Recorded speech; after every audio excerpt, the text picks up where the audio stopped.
This is Travis Stone, voice of the Kentucky Derby. You're listening to the Auxiliary Gate Podcast, helping people go to sleep quicker since 2020. And now, here are your hosts, Alan Schneider, the bearded handicapper Geoff Riggs, Miss Louisiana Jenny Doyle, and me, CC Broaddus.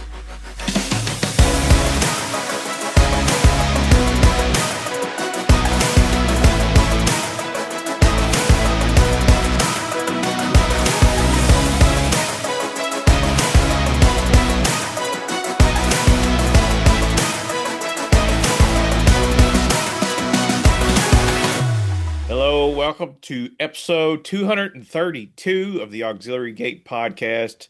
We're recording on the evening of January 26th, 2026 in an icy state of Kentucky. I'm joined by Alan Schneider. Welcome to the show, Alan. How are things in snowy Fern Creek?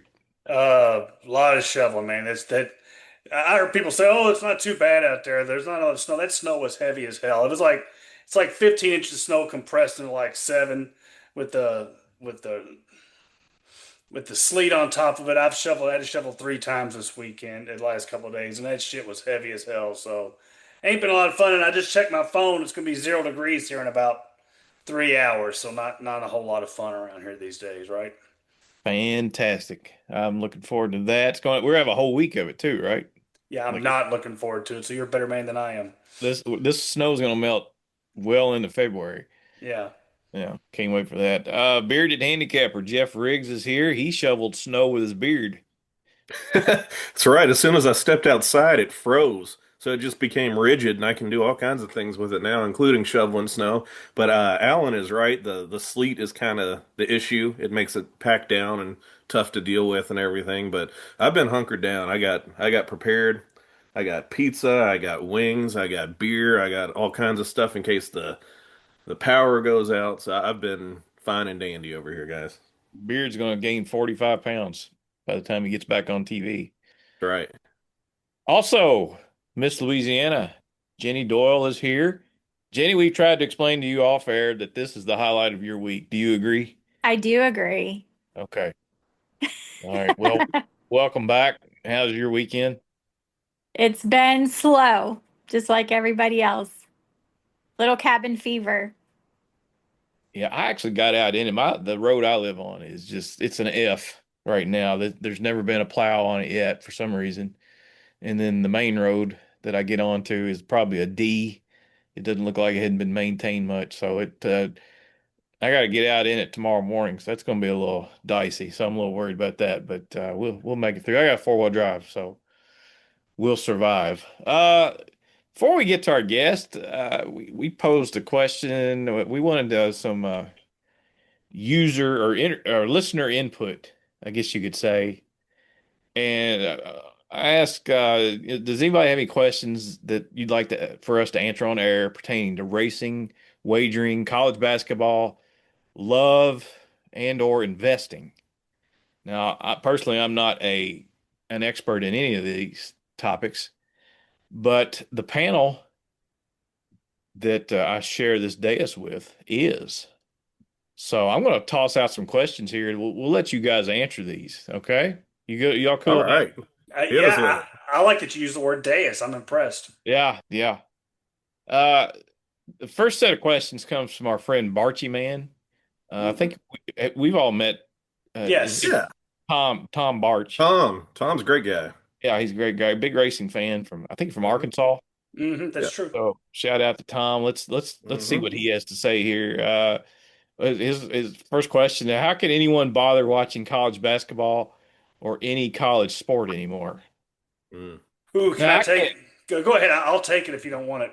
Well, it's for me. It's just something you grow up with. So I mean, it's just like part of the fabric of my life. You know, that's the. I think everybody here dreamt of playing college basketball from one of the local institutions growing up for me. And then as I got older, I got into college football a little bit more. That was not something I cared about, but it's part of your heart. I think it's part of it. I mean, that's I can't get away from it. So go ahead. I see his point.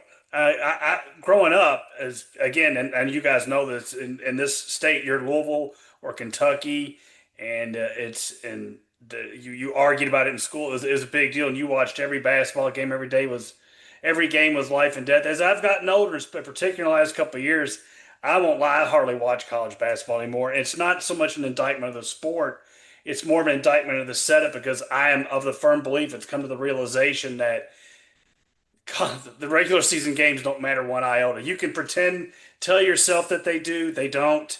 You just win enough to get in the tournament, and when that realization hits you, and it hit me a few years ago, it's like it's so meaningless. Whereas in college football, every game honestly does matter, and I've always been a little bit. I think I'm a little bit more college football the last several years, but all that aside, both sports are still kind of tainted these days because we don't have that familiarity with players that we did growing up. Again, it's something that needed to happen, but now it's kind of overcorrected. So I think in college football you can mask it a little more because we don't see their faces, we don't grow attached. There's so many players, but in college basketball, it's really hard to keep up with your teams anymore, particularly early in the season. So Well, that's with me. to your point, I think it's become really apparent, probably in the last 5 to 10 years, that the pursuit of money trumps Yeah. all. Yes, And and that's the way everything is. But yes, it's gotten really, really out of hand. because it truly, it felt like in the olden days that they were playing for everybody, players, coaches, they were all playing for the name on the front of the jersey, but in reality, they're not even playing for the name on the back of the jersey. They're playing for who can get the biggest wallet. Yeah, which, in fairness to the players, and I'll always die on this hill, and for the longest time, that's what the people above them were doing while they were kind of hoard out and playing for nothing. Now they have the power, and again, it's an overcorrection. So I don't know where the answer lies, but that's how it is with me or whatever. So I'm still big into college football. It's not as fun as it used to be either, I would say. But college basketball is almost like a passing fancy for me anymore. I'm like a lot of people. I can only kind of watch really, really importantly in March. Anybody else before we go on? Geoff? I think you guys said it all. I agree with you. Next question. Why do people confuse feeling in love with what love truly means? I've been married 30 years. I'm good to go on that, so I'll let somebody else take it. Jenny? I have no idea. My picker is broken. Obviously, 50, never married, no kids. Like something's not working right. Or maybe it is right. Maybe that is. Maybe you're just remarkably selective. And I am very picky. Although I picked the wrong ones. I mean, how does that work? I don't know. I'm going to take a stab. Just like I love chicken wings, but I'm in love with Wingstop. Does that answer the question? Is that right? I think that's exactly what he was asking, honestly, because I was trying to think of a metaphor or something like that, and yeah, that's exactly kind of along the lines that I was going. Wait a minute, wait. I got it. Okay. Gonna find my baby, gonna hold her tight, gonna grab some afternoon delights. Okay. Do you know what that song's about? That racehorse.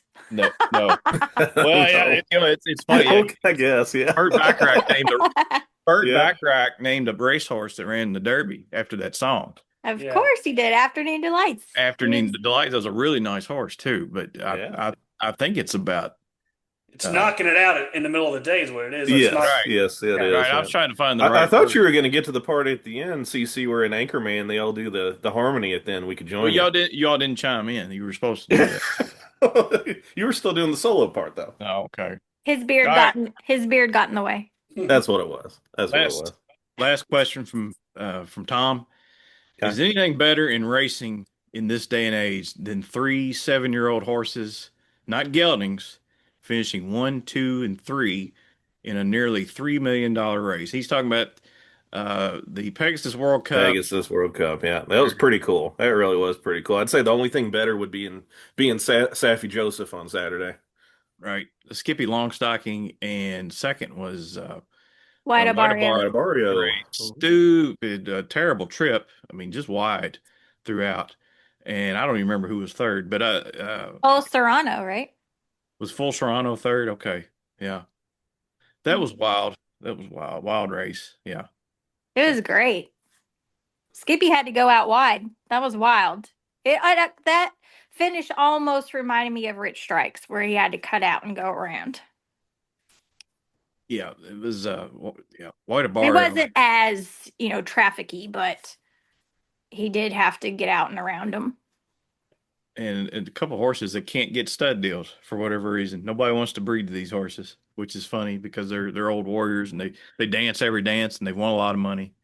But so goes the breeding game. And Skippy was like a $35,000 purchase or something, right? It was cheap. Yeah, both of them were cheap. Yeah. Yeah. All right, real quick, we got a few minutes here. Let's go to our sometimes colleague Trey Server. If I can figure out how to make this work. Here we go. Trey Server, I'm gonna y'all just knock these out real quick, and we'll move on. Trey asks, he's got 7 questions here. Jeez. Wow, overachiever. Yeah, well, he's got a lot on his mind, I guess. I guess so. Number 1, do you use any other handicapping data and why? I like Thorograph, but I can't afford it, so I don't use it a whole lot. I only use Brisnet. I'm a believer not over handicapping. That's the only thing I use. I mean, in my own eyes and own thought processes. But that's not a takeaway from anybody else. I just don't believe in over handicapping. Especially as I've gotten older, I don't believe in over handicapping. I'd also let the board actually tell me a lot too, as far as who's overlays and who's being ignored and this and that. So yeah, I'm just a Brisnet guy. Pretty basic. Geoff? Yep, DRF and Brisnet for me, and I watch a ton of replays. Formulator's great. I heard the rumbling that maybe Churchill and Formulator's going to reunite. That would be fantastic. Number 2, what's easier, picking horses or picking stocks? I have no idea anything about stocks, but it has to be stocks. Well, stocks are easier now than they used to be because apparently they all go up. I don't think that's going to be that way forever. All the horses do not. It didn't used to be that way, I can tell you that. Number 3, would you rather hit 28% top choice in your selections as favorite or 13% of your value plays? That's a no-brainer. 13% value. Yeah, got to be the value plays. I mean, it comes down to math. It comes down to ROI. Yeah. Yeah, if your value play is 3 to 1 though, that's probably not going to. So that's true, but Alan Schneider's value play is never 3 to 1. And they can be. If a horse should be 65 and he's 3 to 1, then it's a value play. But that's this true. game, that's true. All this thing about people picking percentages and this and that, the game is all about ROI and value. That's what it's about. I mean, it took me a long time to figure that out, and I don't play that much. But yeah, the picking winners is nice, but at the end of the day, it's like what's the ROI total, right? So yeah, it's the second one, the 13% thing. What's your biggest score? I can answer that. I dated a girl back in my 20s. He's talking about the racetrack. Nice. I've hit 10 grand a few times on small plays. I'll go by ROI, so I'll call that, I guess.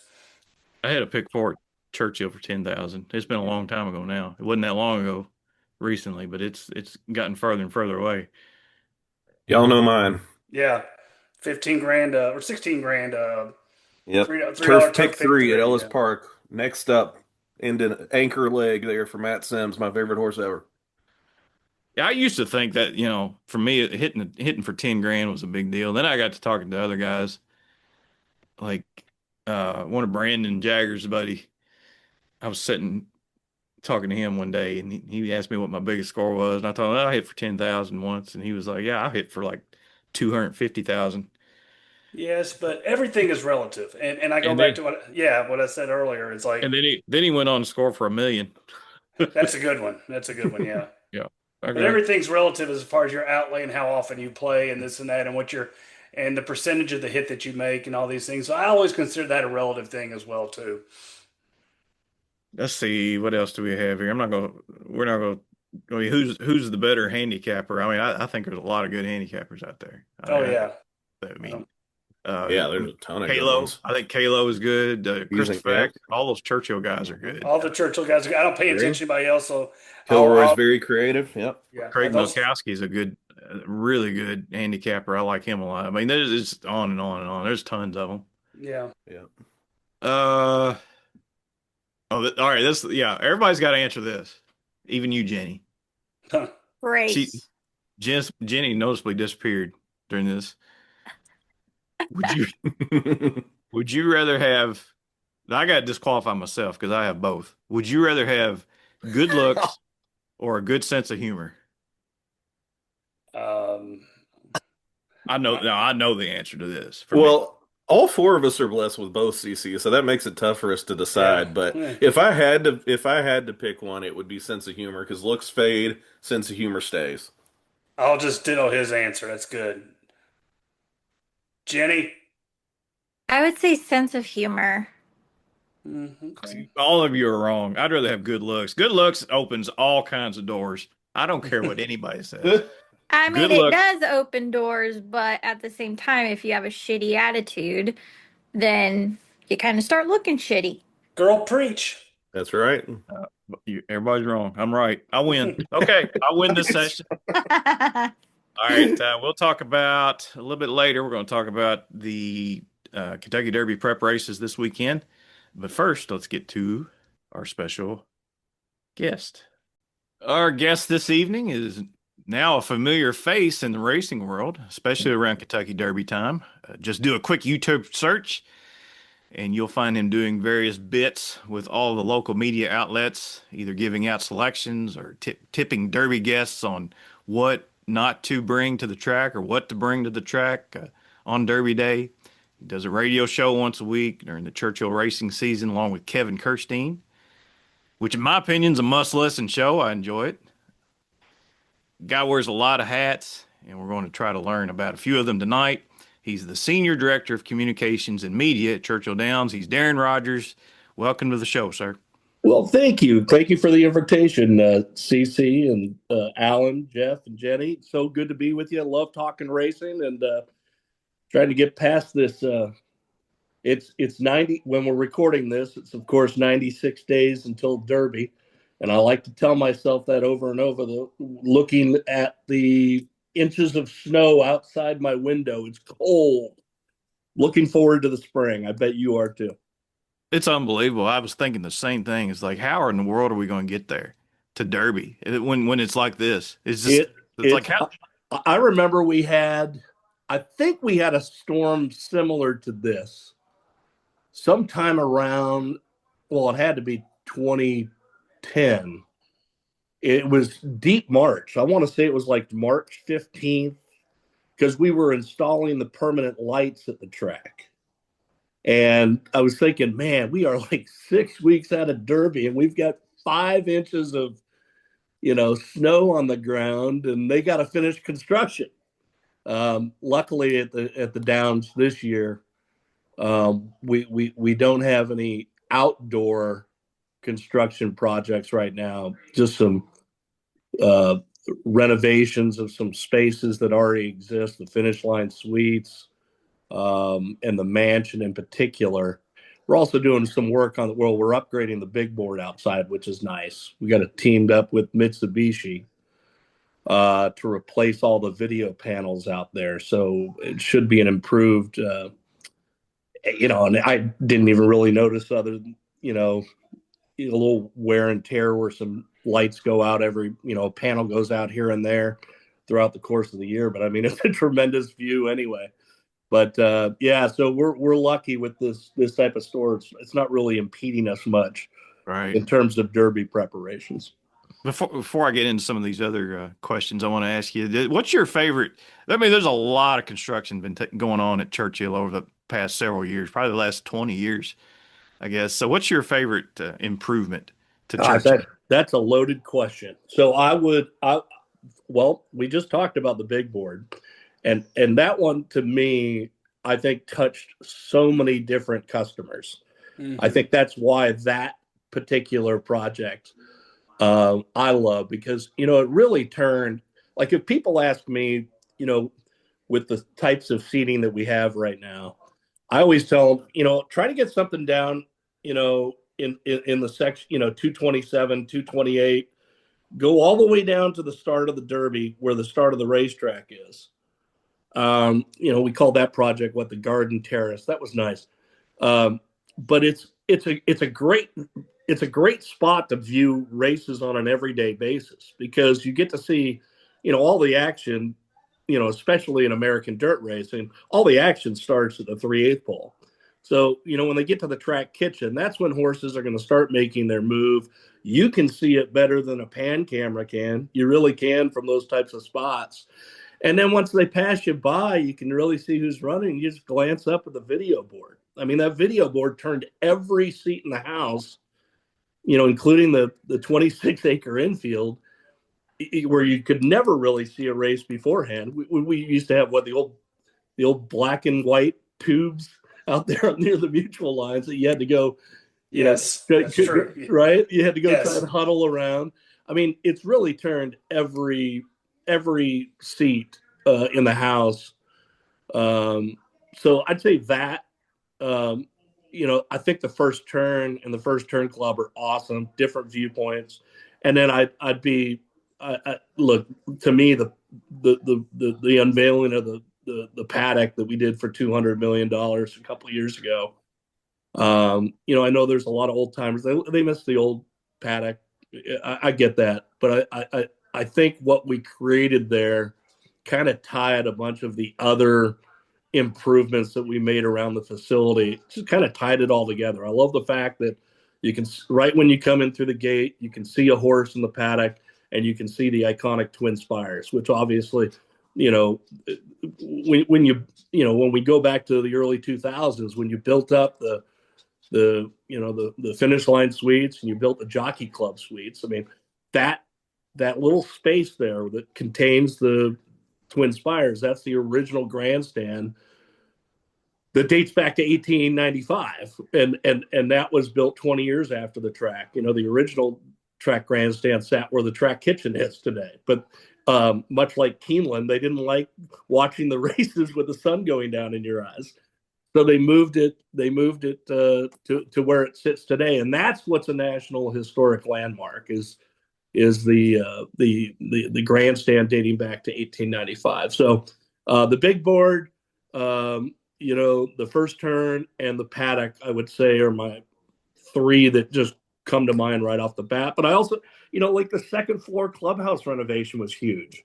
I mean, on Derby Day, you guys know, I mean, even on a, you can take, Stephen Foster Day, or even, Thanksgiving or Clark Day, that closing weekend, it gets crowded in that grandstand, or inside in particular. And, it might not show up necessarily on a simulcast signal, but when you have, 8 to 10,000 people at the track, let's face it, it's asses and elbows, right? When you go, if it's raining or it's cold. And so that second floor renovation and opening up that area, much needed. And I think it's great. I'll tell you the best seat in the house, and Alan has sat there with me. Yes. I would sit there on a regular Wednesday. Yeah. If I'm going to work on Gary Palmisano, I'm gonna work on him this spring. I want to get a seat. I want to pay for box seats in the loge area that's overlooking the paddock. That you've got that big screen TV across from. Oh, yeah. We got thrown out of there once. Maybe it was, we didn't know. We didn't know. I thought it was open, and my gosh, that would be just amazing on a kind of a hot day. You got those little ceiling fans, and you got a table. You can kind of hold court. You got the TV, the giant big screen TV in front of you. You got the paddock below you. I love that place right there. That is cool. That whole place kind of overlooking the paddock's really cool. But I bet that's awesome on Derby Day. Oh, yeah. I'm with you. And just so you know, we've had internal discussions about that. The challenge that we have are, once you get past Derby, what's the premium seating demand? So obviously you have your turf club members. Turf club's already taken care of. Then you open up the Roses Lounge, which is adjacent to it. You've got your, Millionaires Row 4. And so you're already trying to staff for different areas that have those types of wants and needs. And then is there a massive demand for things like the new Club SI, the load seating in the paddock area that you're talking about? Because I'm with you. I can tell you right now, I've been a horse racing fan most of my life. And when I am not working at a racetrack and I go to the races, the place that I go is the paddock. I just hang out in the paddock. I don't even need to watch a race live necessarily. I mean, I grew up in Southern California, going to Santa Anita and Del Mar. I can say, like in Santa Anita, I'd go out and watch the races. At Del Mar, if I found a good spot right near where the horses, are in the paddock and make their way to the tunnel, I could camp out there all day, just go inside to the Del Mar Club, get a Del Margarita and refill for the next race. I mean, that's my type of enjoyment at the racetrack, because I just think the paddock's the heartbeat. So I'll take that. We have those types of discussions, and I'd like to see that myself. I agree with you, because we have such a beautiful paddock and it's great seating. I think there's people that would take advantage of it and find it a popular spot to be. I'm one of them. Now, I don't have any money. Like, I don't have Alan Schneider money, but I'd like to be able to sit there at some point, during the racing season. But Darren, when does your life officially become hectic? Are we there yet, or is it a little bit closer to the day? Well, around the racetrack, I always used to say that Monday after New Year's, it's game on. And this is going to be my 19th Derby at the track. I've been there since 2008, and that year was what a mind blow that was. I started 61 days out of the Derby. Now, luckily, we still had John Asher was with us, and we had another person. We had a larger staff on the team. But that was a mind blow. So for me, it always used to be, say around March 1st, it picks up the pace tremendously in March. And I like it around the racetrack for, when we have new employees that work in, different departments, such, like in sales, group sales, events, the operations team, even marketing, all that stuff. The new employees, when March 1st hits, you see a bunch of those little minions running around like chickens with their heads cut off. And you just got to tell them, you got to slow down. It's our things. And there are, Dave Sweezy was our vice president of operations at the time when I started at Churchill Downs. And he's since retired from, he was also did operations over at the Derby Museum for a few years, and he's retired since. But Dave gave me the greatest piece of advice. He basically said, look, it's the Derby, and you answer every question to that. Hey, I got to mow my lawn. Well, I'll do that after Derby. I'll do X, Y, and Z. And he always said, look, along the way, you are going to miss some things. You're going to, miss a box that you thought you were going to check, and you're going to realize it, and you're probably going to be in a big panic about it. But just know that it's the Derby. It's all right. It happens. And, as long as it doesn't affect how it looks in the history books, we'll all survive. We've all got each other's backs. And that was the best advice he gave me, because the following year, I forgot to order photo vests. Now, we have about 300 to 400 photographers that come out, and different colored vests determine where they can go on the racetrack. I forgot to order them. It was on Tuesday of Derby week. The guy that comes in and works on my team, sorts through to get them all ready to hand out the following Friday. And anyway, I realized, oh my God. And I can just tell you, you can't get 400 photo vests in 5 days. So we had some leftovers. We from the previous year. We turned them inside out. We made certain, one year we did an armband, and sometimes stuff like that's going to happen. And when you have a great team around you, like we do at Churchill, we've got a passionate team of employees. You figure things out. You've got each other's back, and you make it work. And you hope that nobody notices, and that sometimes that's going to happen along the way. So. It gets crazy around March the 1st, but it's definitely crazy this time of year.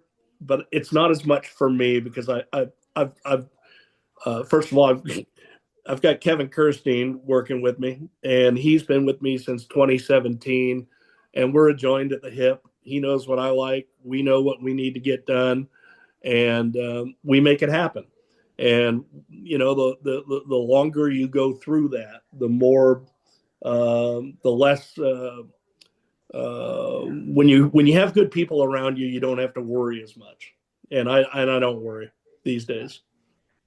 What's Kentucky Derby mean to you? Is it a sporting event? Is it an important race?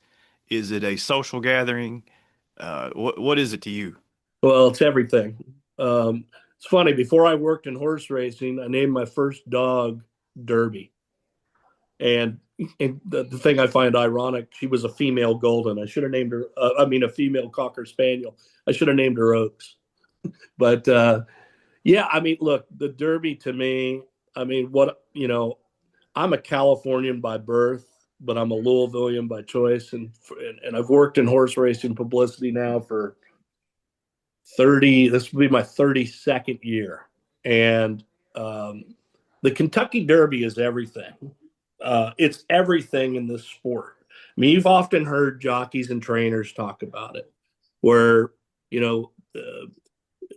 Shug McGahee, for example, for years, Hall of Fame trainer, he'd be riding with a stranger on an airplane, and they'd ask him what he does, and he'd have the conversation. He'd let him know he's a horse trainer. Well, the first question anybody asks is, have you won the Kentucky Derby?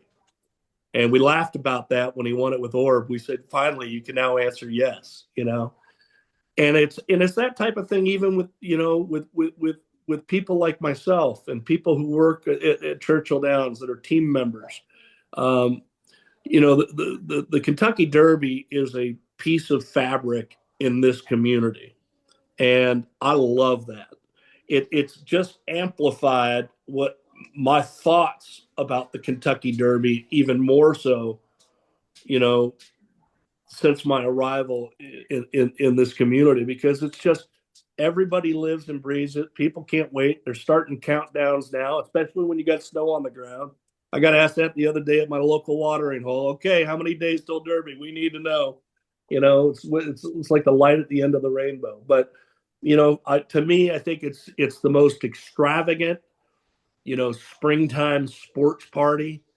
When it's a communal event, coming up in a couple of weeks, everybody's, going to a lot of people are going to go to a Super Bowl party, or they're going to host one or congregate with other people. The Kentucky Derby is really that next thing on the calendar. And I'm proud to say that continues to grow every year. It's just amazing the amount of growth the Derby has done, that I've seen since I've got here in 2008.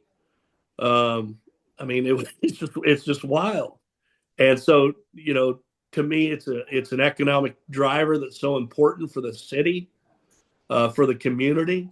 So many people benefit from it, not just Churchill Downs. I think that's a wonderful thing. Nobody gets upset around Derby time. And especially, in our industry is no different than a lot of others. There's a lot of, there can be some strife and some things, but when you get to Derby week, man, everybody's got a smile on their face. Right. And by the way, and everybody's got a horse. That's the thing. It's the beauty. It's the beauty of it. Right. So, one of the things we're challenged with at the track. Okay, we've grown this Derby. We got to keep growing it. We're kind of focused on international growth, not just national growth, but to continue to grow the Oaks. continue to grow the rest of Derby Week. I just think Derby Week is awesome. I mean, it's everything I look forward to. And by the way, when you put in all the hours that our team does and the blood, sweat, and tears, when you get there and it's game day, those juices flowing. And I've always said adrenaline's an amazing drug. It really is. It gets everybody through it. And, even you guys as fans and people listening, that's a long week. That's a lot of action to take steps in. And, and if you're in this area in Louisville in particular, there's a lot going on. There's a lot of parties to be had, so it's a fun week. So, it's hard to pinpoint one thing, but I love that there's not really, for the athlete itself. I mean, thoroughbreds they're put on this earth to run. I mean, they're living because they're bred to run. And so when you have a full crop, that what do we now? Shoot, we're in like the 18,000 range, I think, foals per year. Right. To get 20 of them in the starting gate on the first Saturday in May is an incredible accomplishment. And then to know one of them, and only once, you're going to be draped with the garland of roses. The owner's going to hold that trophy. The same with the jockey and the trainer. But the horse only gets his one shot to be the best of his generation. And there's no redemption after that. There just isn't. There's no second Derby. I mean, you can win the Preakness and the Belmont, fine. But that person on the airplane isn't asking you, hey, have you ever won the Preakness? They just haven't. They just don't. They ask if you won the Derby. So to me, that's romantic about horse racing. Of course, the jockeys and trainers and the owners, they can find redemption, at some point down the line with another horse. But I think that's really, really cool. Hold that thought on holding the garland of roses. I got a question about that here in just a second. But first, I want to know what you do on Derby Day. When you get to the track, what time do you get there? Easiest day of the year. That's the easy. Okay, I was just curious. I mean, is it really you relax? Everything's done. All the work is done. Yeah, Oaks Day is a little bit of a dress rehearsal, so to speak. Although we've, our crowds have been pretty significant. I mean, we've had 50 to 60,000 for Thurby. But everything's a little bit of a, you put all your plans in place. You got all, you can have your 18,000 meetings that we're in, over the course of, and by the way, we started talking Derby immediately after the last one's done. What went right, what went wrong. The ops team in particular they're very meticulous, and they start working on the next year's. But you can put pen to paper all you want and discuss things with very important people that know what they're doing, and I'm talking other vendors, other local agencies, etc. Until you start seeing it in motion, you really don't know how it's going to go, and then sometimes you got to make some adjustments on the fly, and so that's usually the case on like Thurby and Oaks Day. But Derby Day for me is, our communications department is myself and Kevin Kirstein at the racetrack. In our marketing department, Haley Armstrong does do communications with a lot of the lifestyle folks that are, the red carpet, parties, food, that type of scene. We're more sports and business. It would be, to break it down, I could go old school on you, like an old newspaper. We're the sports and business section. But I've got a team of about 30 people that come in and work for the 2 weeks to sometimes just 2 days, that have different roles, whether they are our own security that deals with the media, whether it's photo marshals to keep the photographers in check. Jenny knows about that. I absolutely do. Yeah. Whether it's, people that are concierges, people, professionals. Kenny Klein Those of you that are listening from Louisville, you know Kenny from his years of being the sports information director, Hall of Fame sports information director at U of L. For U of L. Charlie Fiss is a name you probably don't know, but Charlie Fiss is kind of the Kenny Klein of the Cotton Bowl for many years out in the Dallas-Fort Worth area, and he was a huge racing fan. These guys have done this types of stuff for 30 years, and they come to town, and they work for us. And these are guys that I can trust, and they'll give, VIP tours to certain members of the media, or, there's media doesn't have access to the turf club. Well, we'll escort them in there for 15 minutes to get an interview or two or their shots. So there's Derby Day itself is easy for me. So I get there bright and early. Usually first thing I do when I get there, I'll put on my Derby, tie and whatever I'm wearing. I will, usually they drop off a rose for the employees to put it on your lapel. So I have somebody in my office do that because I'm not coordinated enough at 54 years old to put on a rose onto my lapel in proper fashion. So somebody's got to do it for me.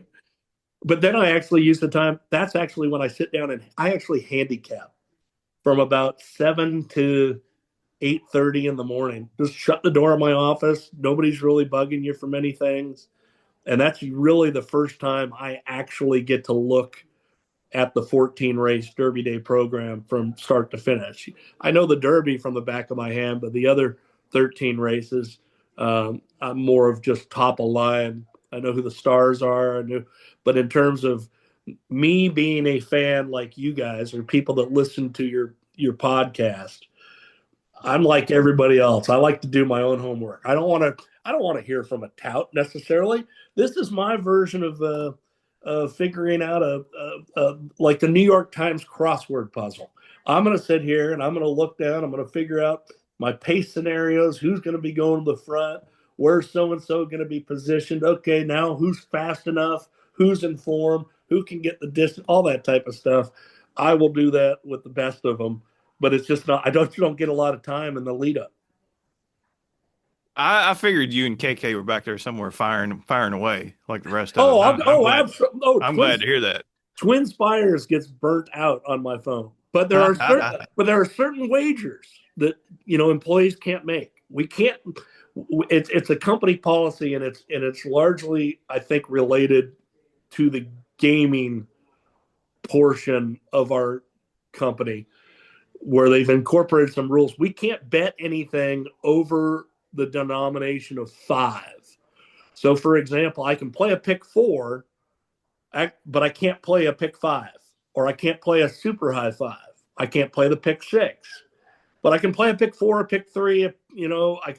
There's a betting limit. You can bet I think you can bet 500 a race, or at least I hope it's that. Maybe it's, I don't know, might have bet more. But either way, I was just going to say, my wife Stephanie Rogers' account does get very flooded with those types of wagers. Nice. There are ways around the rules.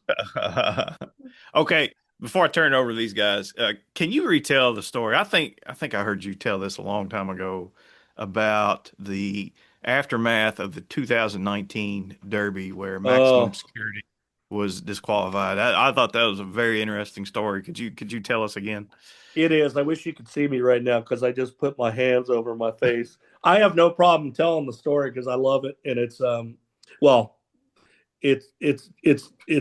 it's not that I don't love it, but I get asked about this all the time. So I'm down there and you had asked earlier, well, what's my Derby Day like? I'm for every race. I'm in the everyday winner circle in the event that NBC needs a spokesperson from the track. I'd be that spokesperson. So I'm down there, kind of near Kenny Rice and his cameraman.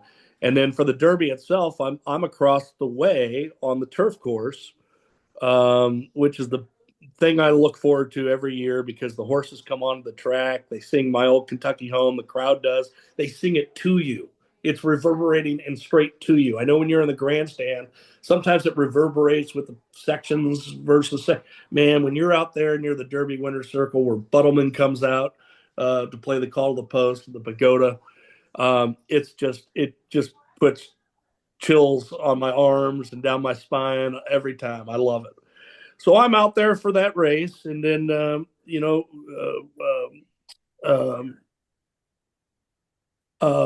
why, my God, why can I think of his name? The horse, Maximum Security. Maximum Security.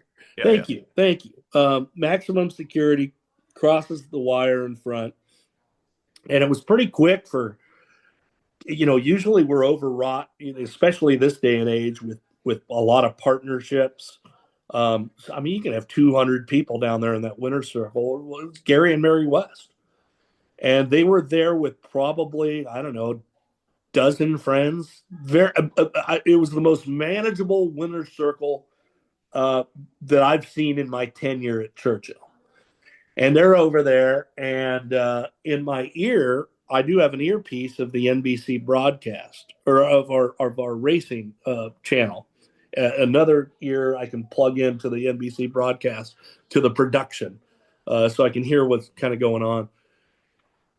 And I hear Lee Lockwood who was one of our outriders, along with Greg Blasey, said, Stiz, the so and so like to claim foul against so and so, leaving the 5/16. And I'm like, oh crap. Well, this is probably nothing. Just somebody wants to look at something, whatever. And I didn't notice it live. Remember, it was a wet day. And anyway, we have the garland of roses, and then there's a jockey's bouquet of roses.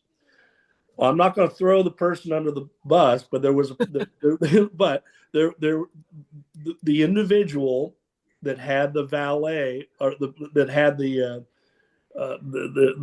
bouquet of roses, handed it to Mrs. West, who is positioned in the Derby winner's circle. Well, now I'm stepping back and I'm watching the big board, and I see what they're looking at. Finally, I'm looking at something more near the finish. It didn't, 5/16 didn't register with me at the time. I was thinking maybe 16 pole or something, and I saw nothing. Didn't think, oh, this will be quick. And then I watched it again and again, and then they started showing that turn for home, and I'm like, oh crap. I knew. And then I saw what happened. I said, I think he's got to come down. This guy's got to come down. And I'm looking over there, and I see Mrs. West holding that bouquet, and I'm like, okay, I got to get that out of her hand somehow. Right? And yet I'm in this pickle, right? I'm not going to be the guy like my friends love to say, you're the guy that cooked back the roses and dragged them out of her hands. And I'm like, no, that's not how it went.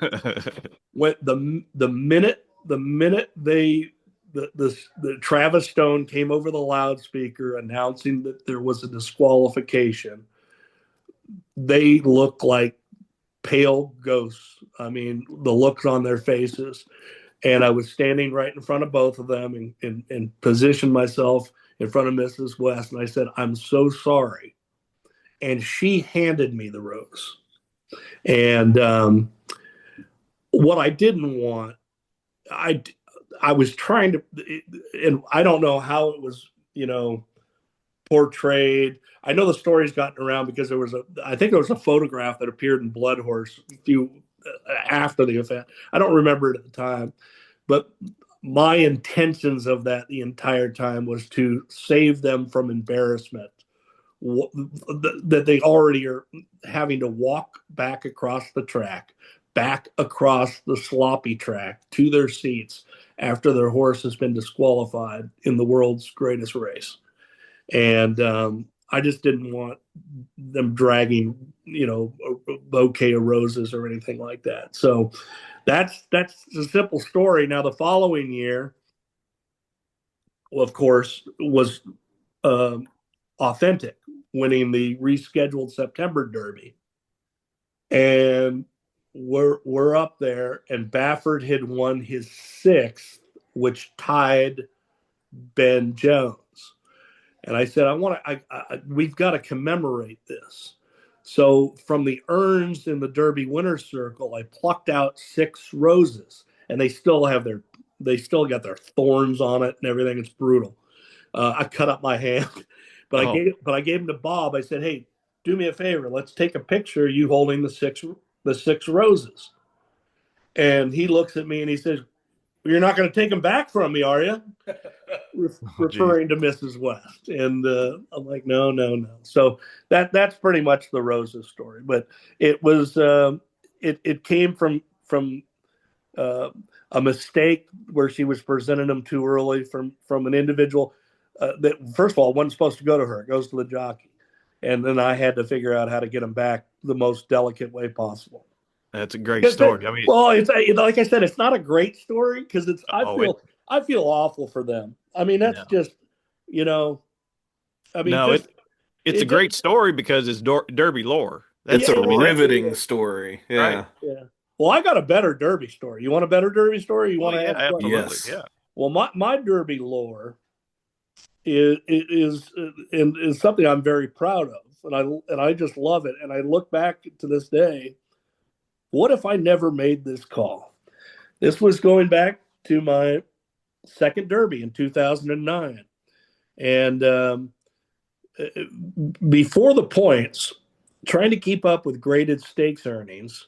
Well, it was actually very simple, but you had a list of, 50 deep in order.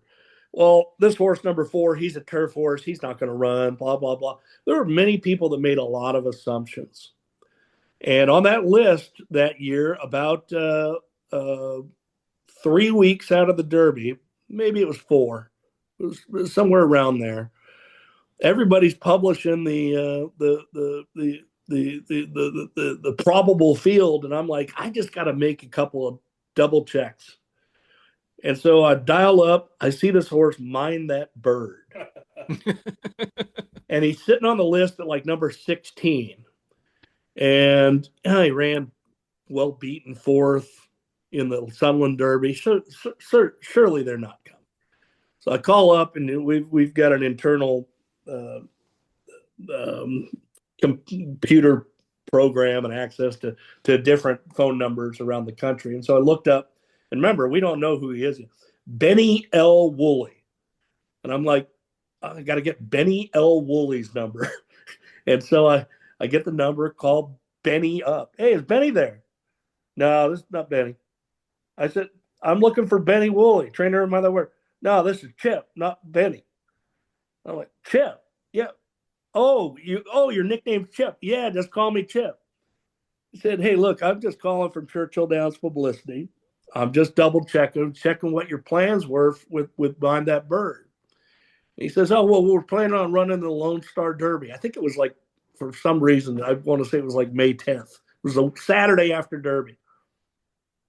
And I said, okay, well, I was just checking because you've got enough graded stakes earnings to run in the Kentucky Derby. You're number 16 on the list.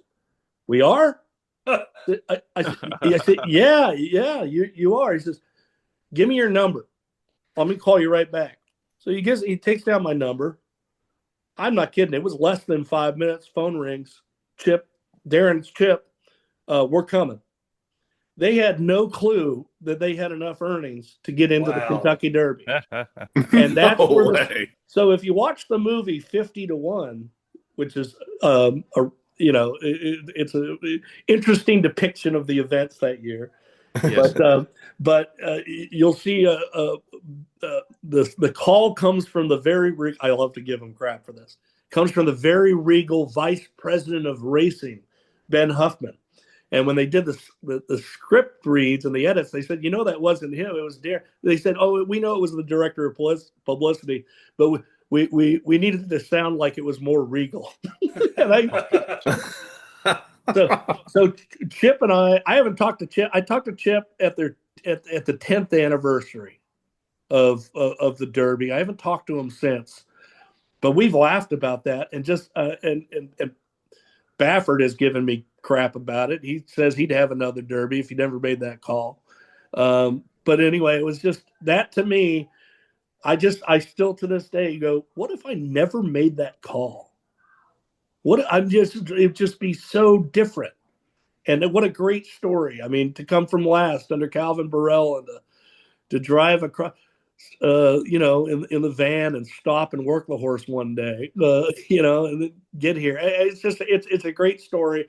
And it's proof that a Derby winner can come from anywhere. Right. That may be the first and only Derby that I've witnessed that I didn't know the horse that crossed the finish line first. I had to look. And by the way, you and me both.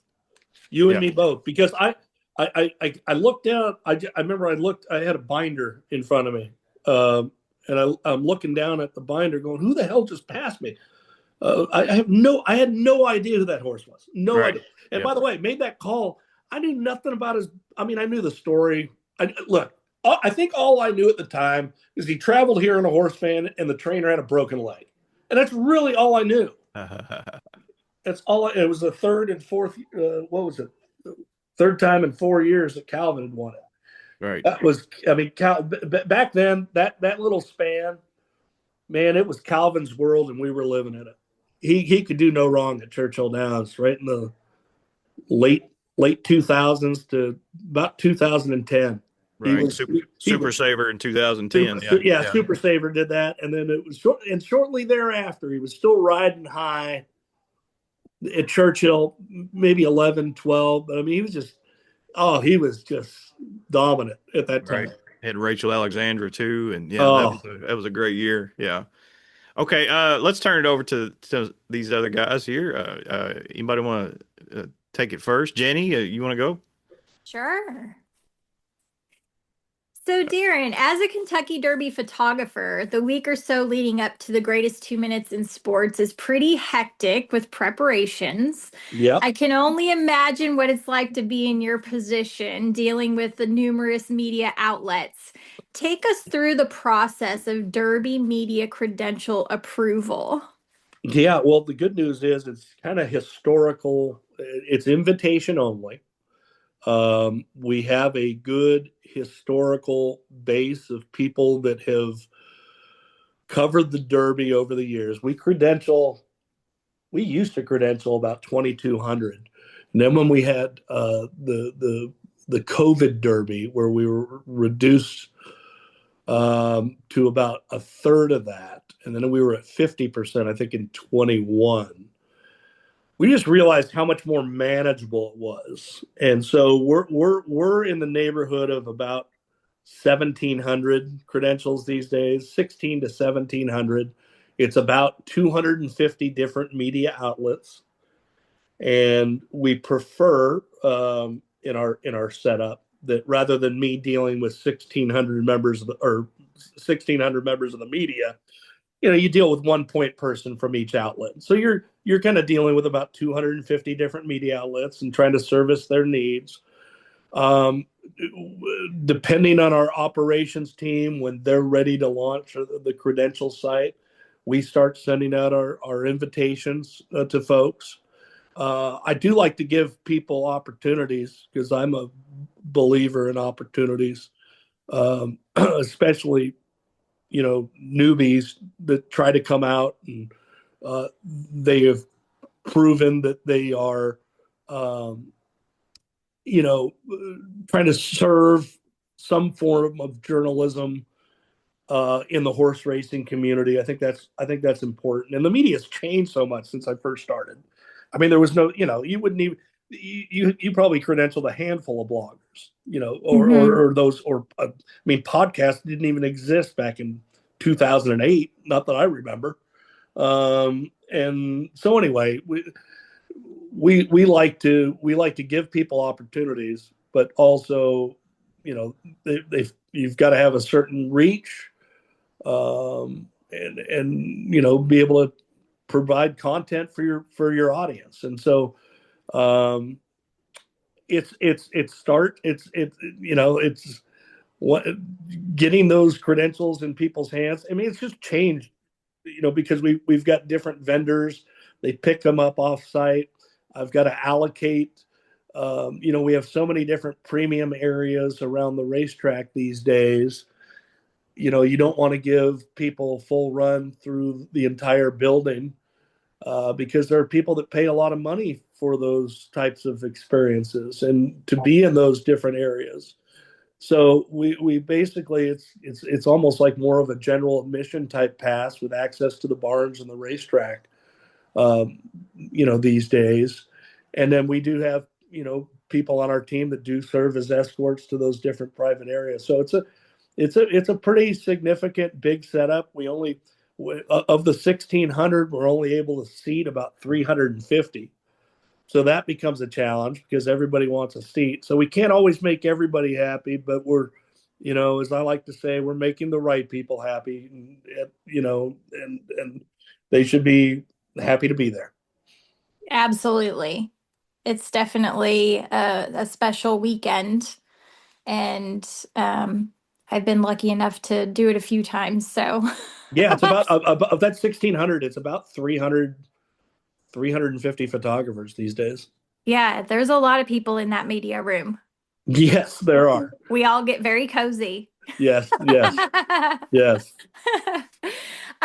So you just mentioned that, for someone to get a credential, they need to be providing content for an outlet that's displaying those images and video content and whatnot. Is there anything else that goes along with that? And I'm more or less asking this for the people that are listening. I know the process. If you have to ask, you're probably not worthy of a credential. No, right. Does that make sense? Yeah. It's the Kentucky Derby. Right. It's not going to Turfway on a Wednesday night. Right. Yeah. Yeah. But as far as the process, like there's another part of the process that we all have to go through, the background check. Yeah.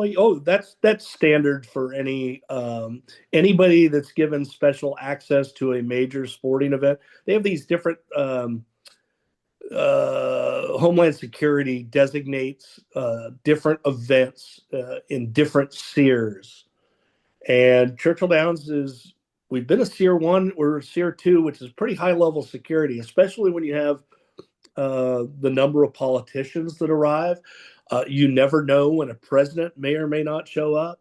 And so therefore, when you give people special access, people have to tell us who they are. Mm-hmm. Which totally makes sense. And I don't think there's a lot of people that are outside of media that realize that. They don't understand. They don't realize the processes and all of the steps that are taken to put this event together every single year. Oh, absolutely. I've kind of, when you have close to 400,000 guests over the course of 1 week, it's like, well, you look at the Super Bowl. The Super Bowl, you are going to have, let's just say, I don't know what the Santa Clara Stadium holds, but let's just go. You're going to have somewhere between 60 and 100,000 people for one event that's going to last 3 hours. And you look at, say, Derby Day, for example, where we're hosting about 150,000 people over the course of 9 a.m. to 9 p.m. Mm-hmm. 12 hours over the course. It's a big deal. And oh, by the way, we just did it the day before with a similar size crowd. And oh, by the way, Thurby is getting massive. And, Wednesday, and I just love, 5-0 Tuesday, I think is awesome. We had 25,000 people out there last year on Tuesday with general admission for $5. That's very important for me because the Derby has grown so much. It is a top 10 international sports brand that's a bucket list event where people want to come in from all over the world. Mm-hmm. And look, we're capitalists. We own a publicly, we're a publicly traded company that, shareholders own Churchill Downs, and we owe it to make shareholders happy. And when there's people ask me about pricing on Derby week, where it's at, it's like, hey, pricing is always set by the demand, and the demand's still there. So for us to have an event like 50 Tuesday, where you have all the feel of Derby, where people can come in, you've got everything set up, the vendors, and to be able to grow that and have people in our community take advantage of it at an affordable price point for some, that I think that's awesome. So anyway, it's I've always said that putting on the Derby is a little, if anybody's thrown a marriage or gotten married and you had like 200 guests, it's kind of like what it's such a multi-month process of checking a bunch of boxes, and Jenny, you can relate down in the media center where you come down there. I mean, like, I'm a part concierge. I can't set Jenny next to crazy Uncle Fred because crazy Uncle Fred drives her nuts. So we got to do this. I mean, you put people in different spots based off of, relationships and history sometimes, or at least the ones that we know about. Yeah. And then, I mean, it's a big ordeal. I mean, I wouldn't trade it for anything, but it's a lot. It is a lot. We always seem to get sat next to Godolphin, and we like those folks. Yeah. Well, I mean, last year was a very good year to be sat next to Godolphin's team. Yes. I think they left their snacks for us. They left them behind. They said, "Here, take all this." Okay, sure. Yeah, they were on to the real party. Yeah, they were. I have one more question for you. What aspect of your role do you find most rewarding? Wow, that's a great question.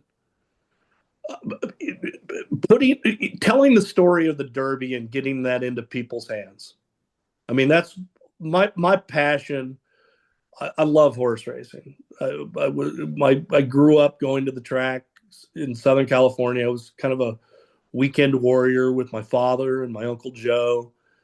And I fell in love with it. I didn't grow up in horse racing. I just fell in love with it. And I've always wanted to tell the story. And so to be able to tell the stories, because, like, the great thing about horse racing, there's so many different angles you can tell a story from. Obviously, you can tell a story about the horse, okay, right?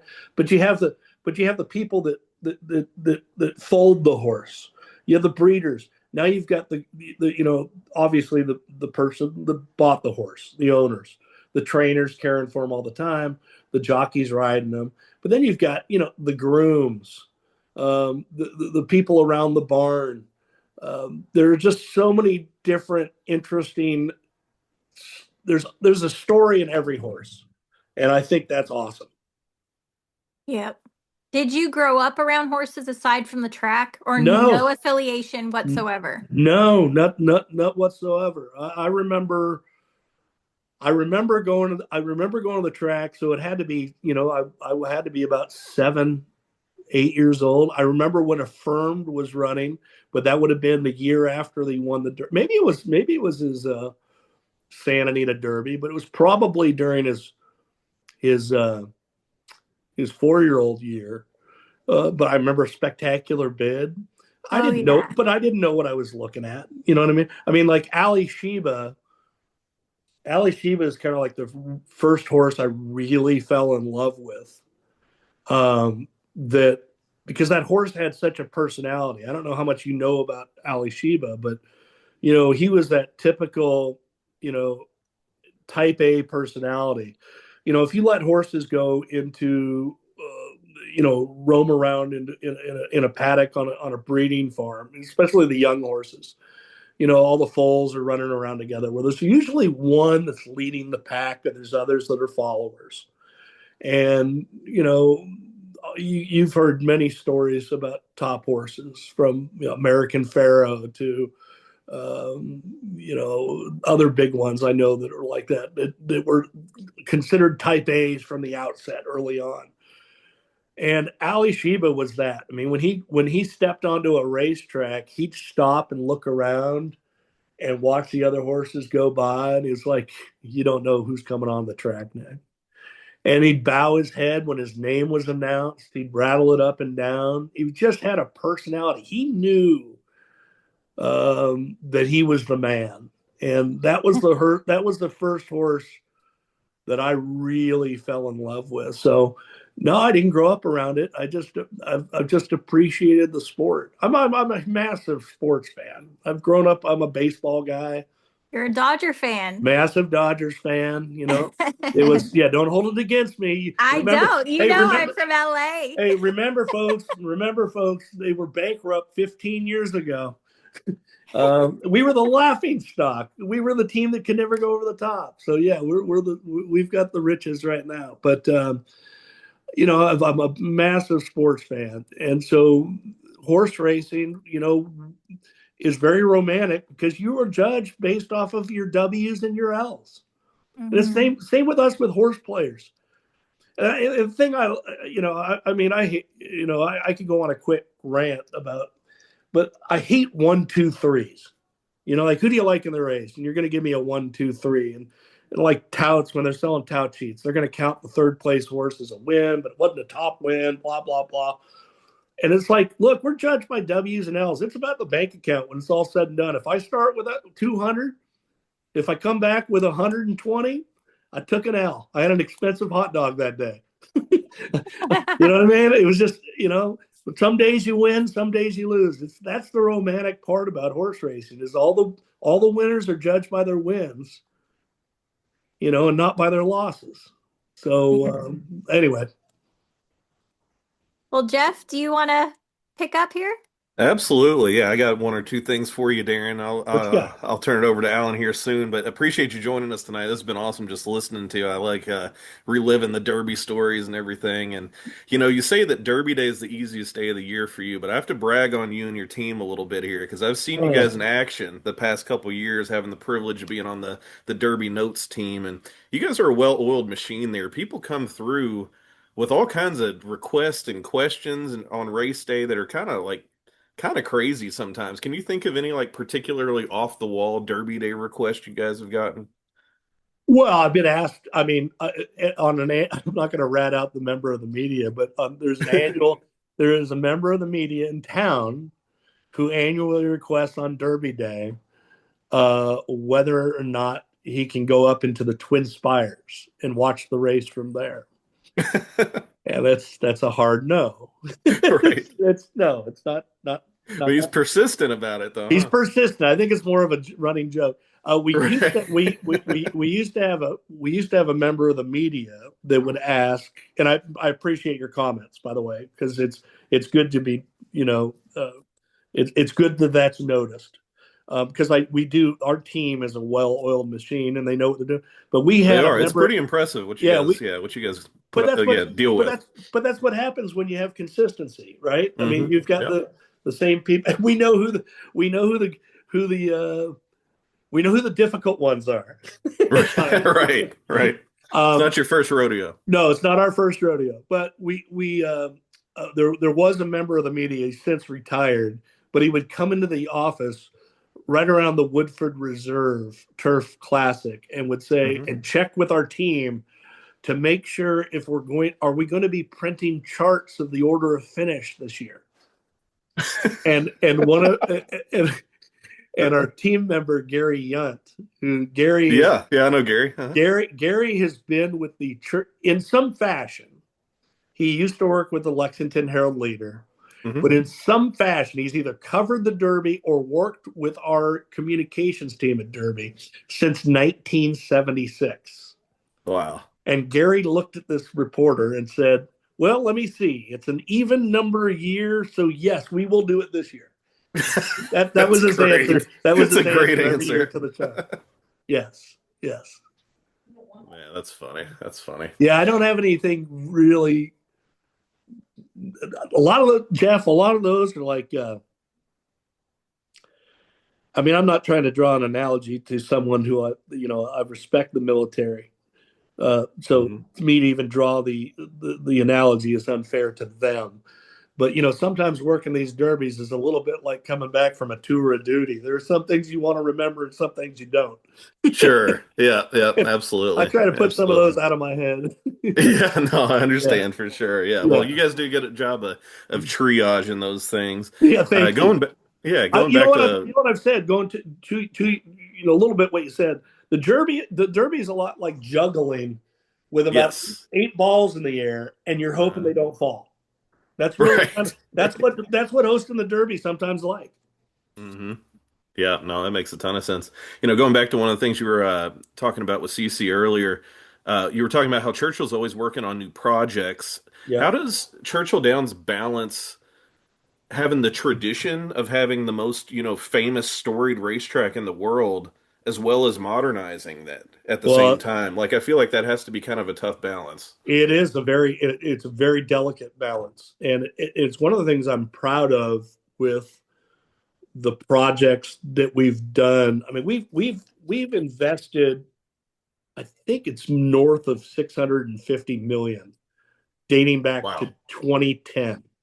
That doesn't even include the raising of the building of the Jockey Club suites and the finish line suites back in the early 2000s. But since about 2010, that's when we put in the lights, and we've gone on this in investment, um, you know, brigade. I mean, really, that's what it is. We've just done Yeah. we've done so many different projects. I think it's 650 million, but it's important for me because so many people come to when you think about the Kentucky Derby, and like the Twin Spires, for example. The Twin Spires are Churchill Downs' version of the Nike swoosh or the big McDonald's M. It's just identifiable with, you see those Twin Spires, you think Churchill Downs. And you've got the history of Mystique. I mean, we've been, the longest continually held sporting event in the United States dating back to 1875, run without interruption. People love coming here for the traditions and the experience, and they like a historic facility. Now, at the same time, if you don't invest a dime, you end up, I mean, you can end up like our fellow Triple Crown racetrack, Pimlico, who is, it wasn't cared to, and now it's being leveled to the ground. So there are many changes that you have to make. Number one, just general upkeep. But if you're going to do that, okay, how can we modernize it? Also, how can we make the most out of these different spaces? But then whatever we do, I mean, let's incorporate the horse somehow. So like, I think of different things along the way. Obviously we celebrate Derby winners all throughout the track. We celebrate, the Oaks. Well, we haven't celebrated a whole lot of other things, right? I mean, in previous years. And so if you go to the second floor, you'll see the Churchill Downs Honor Roll. It's a distinct group of folks that have reached certain milestones at Churchill Downs over the years that they need to be remembered. If you go inside the Champions Lounge, we have a wall of champions there, and those are all of the horses that competed and won a stake or a race at Churchill Downs that are enshrined in Horse Racing's Hall of Fame. Because see, I look at honoring Churchill Downs and the traditions that we have. It's easy to take care of the Derby. It really is. I mean, we do a good job of that. But remembering Zenyatta and her defeat to Blame in 2010, that's important. Remember, and there's the old match race, Molly and and Ted Brooks, back in the 1800s. That needs to be remembered.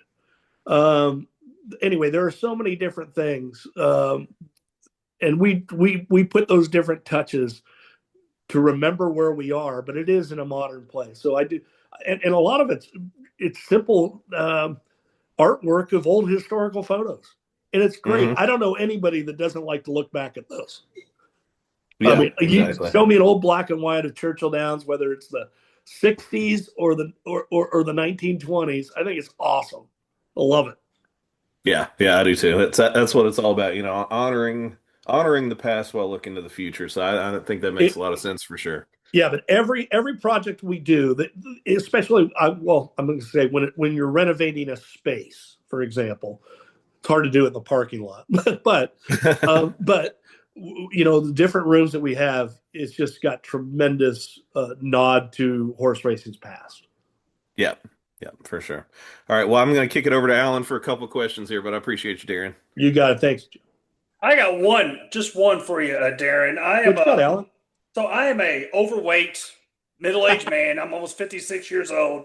But despite all that, every year I will run 5Ks, 10Ks, halves, and stuff. And I don't know if you realize this or not, but you're a big reason why I'm able to do that at this advanced age, because I am an avid listener of Inside Churchill Downs. Have you lost weight with me? I have. I have a built endurance and such or whatever, and that's part of my usual routine is go out on Saturday mornings at the park and just start taking off, listening to you and Kevin and Scott Shapiro back in the day. Oh, and that's the great. rotating thing of guests. So I just want to let you know that I'm a listener that's ESPN 680 here in Louisville, correct? Is that right? Oh yeah. We'll start back. We typically we'll do our show typically I always call Final Four Friday. Yes. Usually it's opening day at Keeneland is usually our first day back on the air at ESPN Louisville. And then we go through the spring meet. We'll usually, if Louis Rabot wants to do a show with the Kentucky HBPA, we're happy to take a few weeks off and then come back. But when we're racing live, we do it September through November, and throughout the spring meet. So I guess about 4 months a year. Yeah, it's a really good show. It's about an hour long. And I've always been a big fan. The next little cheap $4 medal that I get, I'm gonna dedicate it to you guys, right? Because you're gonna help me. I appreciate that. As I let myself go horrifically in recent years, and it was to know it was not good. And I don't even know if you guys noticed this. You know how well-oiled machine we are. Yeah. I was not at last year's Derby. Oh, really? I missed. On Monday of Derby week, I was admitted to the hospital. Oh, dear. Where I learned that I had to get my gallbladder removed. Oh, man. Oh, man. And John Asher we always used to joke with our fellow staffers, because you didn't have to ever worry about us, but new employees and things like that. We always used to say, look, you don't miss a live race day unless you're missing a limb. And I can add, you can miss, it's a limb or an organ. Now, I had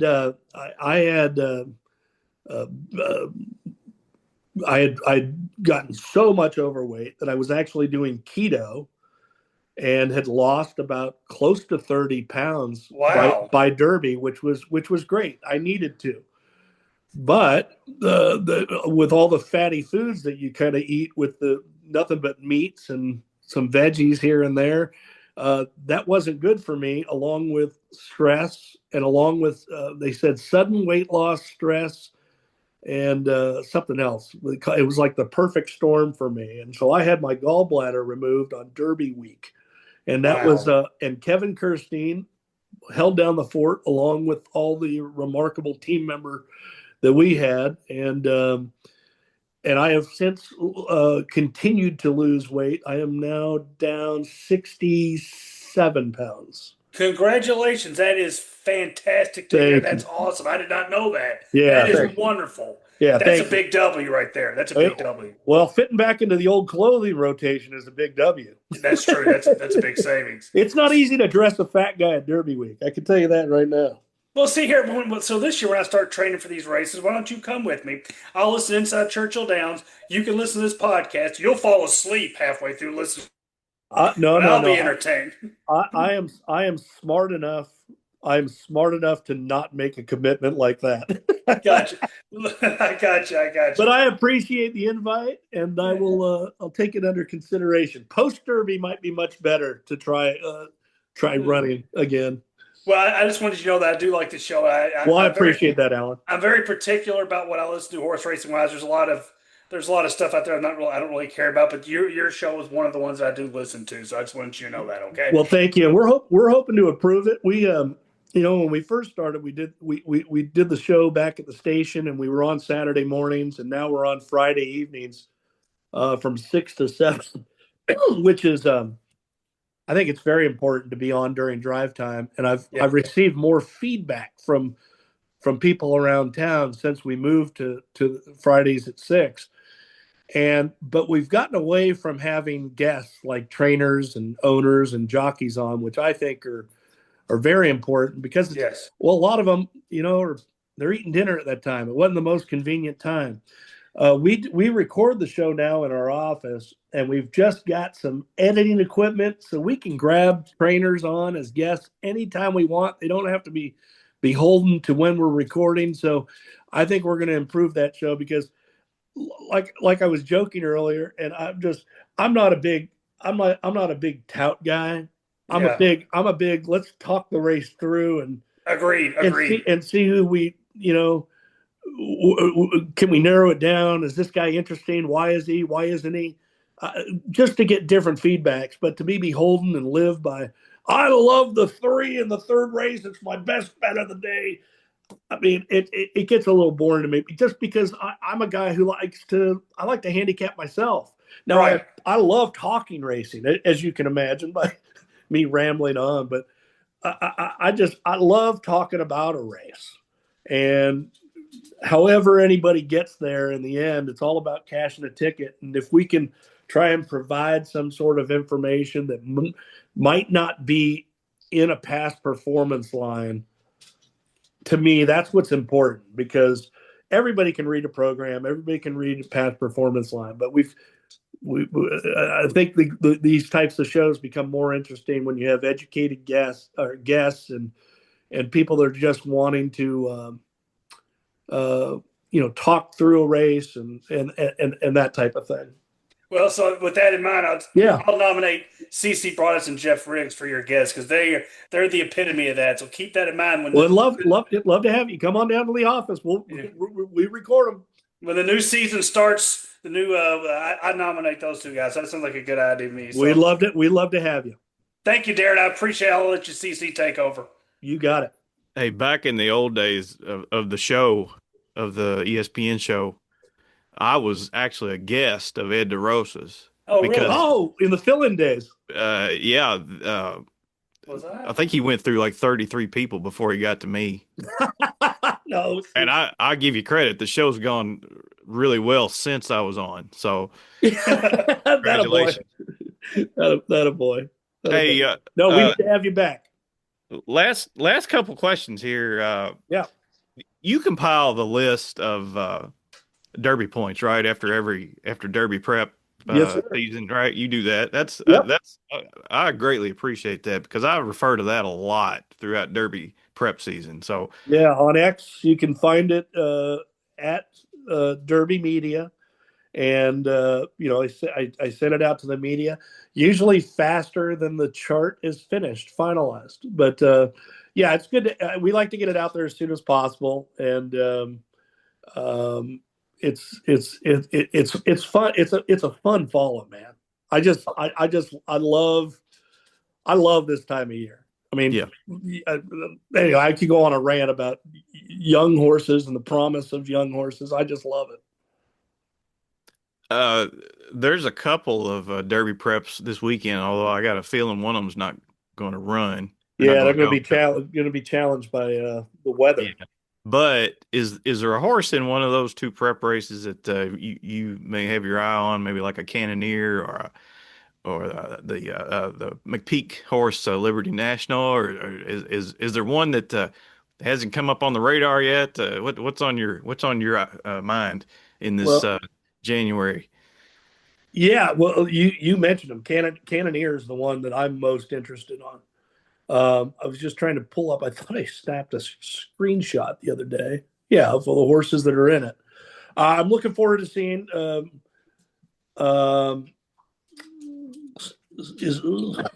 Strategic Risk to see if he's all that, the bag of chips.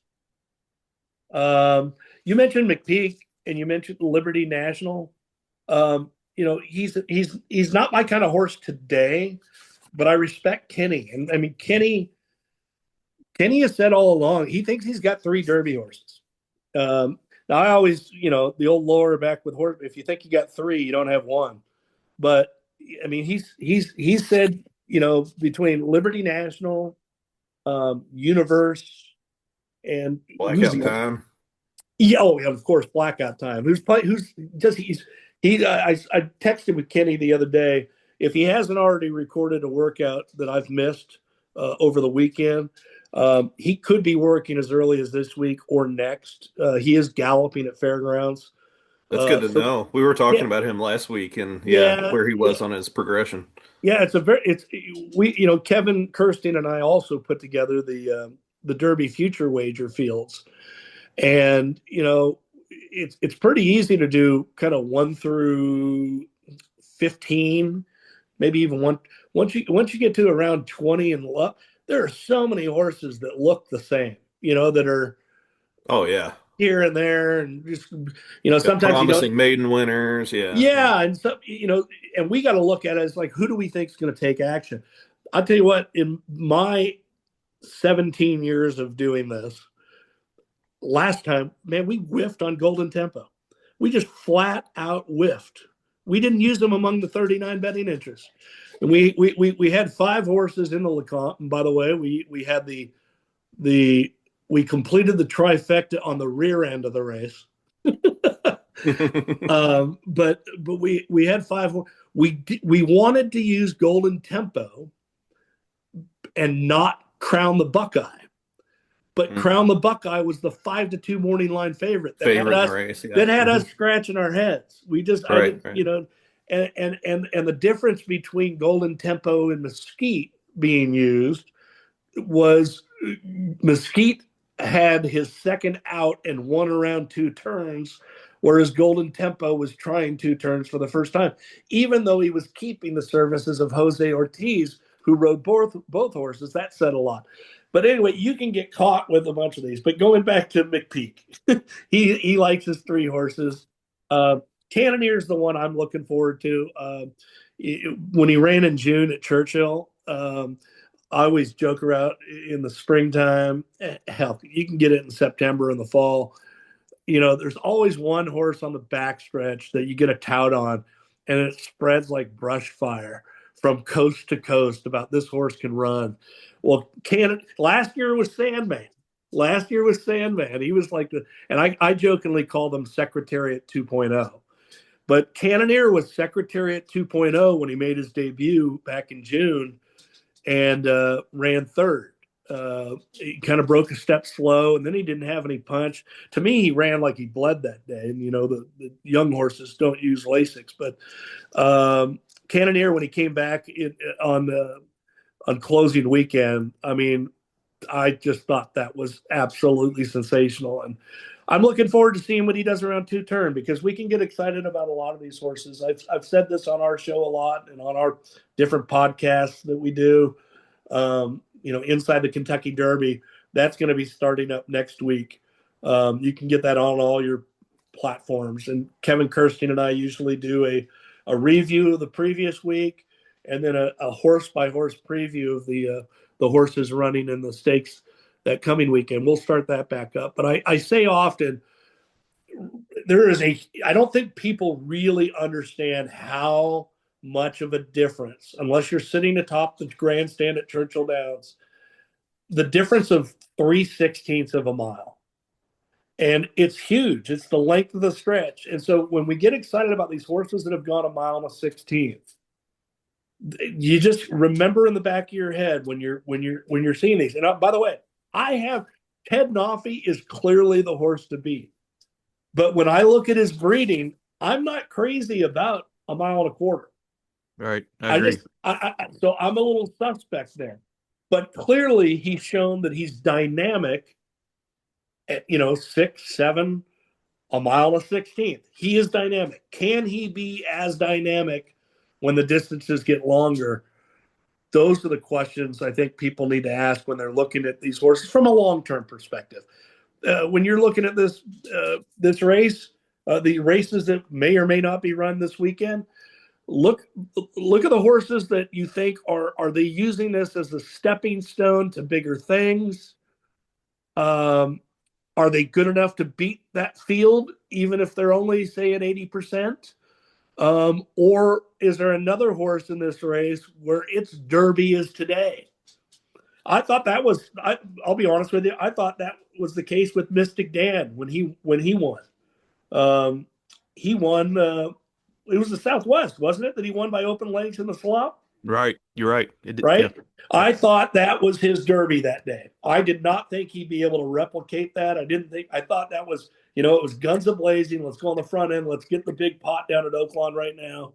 And we'll figure out the son of Golden Sense a little later down the road. Obviously, give him his. Well, anyway, he was good enough to win the Derby.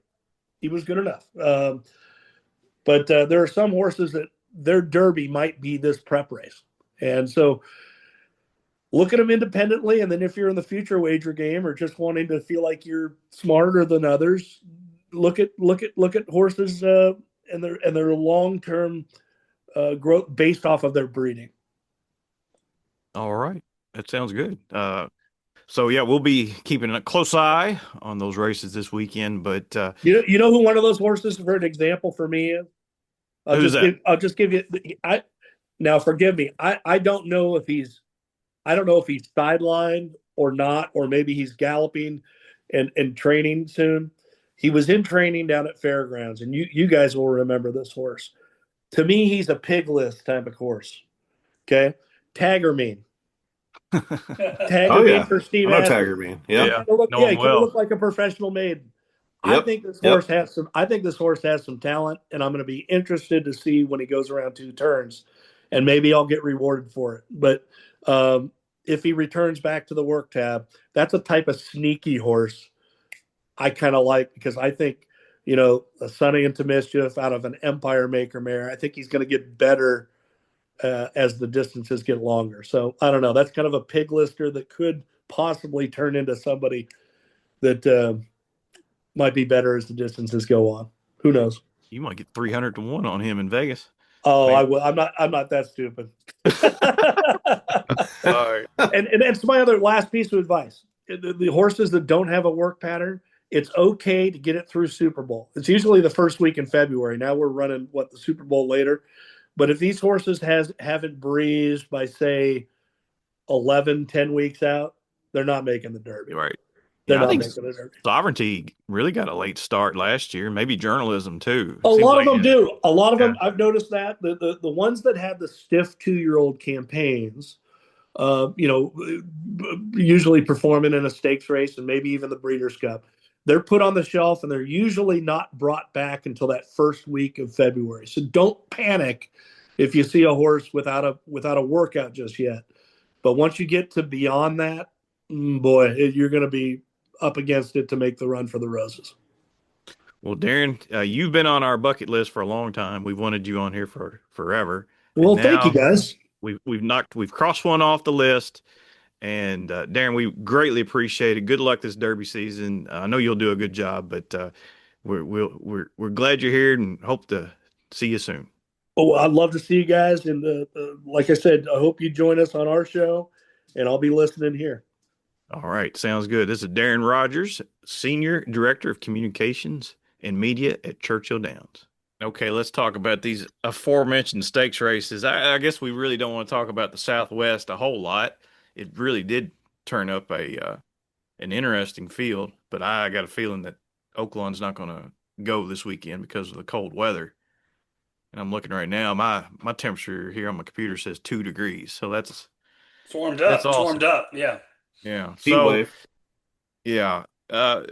Really did come up a nice race, a good betting race. You've got Decode, who was fantastic in his debut, going 6 furlongs. I think he's a little sprinty, but obviously has talent. He ran a 99 buyer in that debut run. And you've got a couple from Bob Baffert's barn, Butane and Litmus Test. All the usual suspects. Liberty National's running. I know, Geoff, you've got a little interest in that horse. Would you get 99 to 1 on him?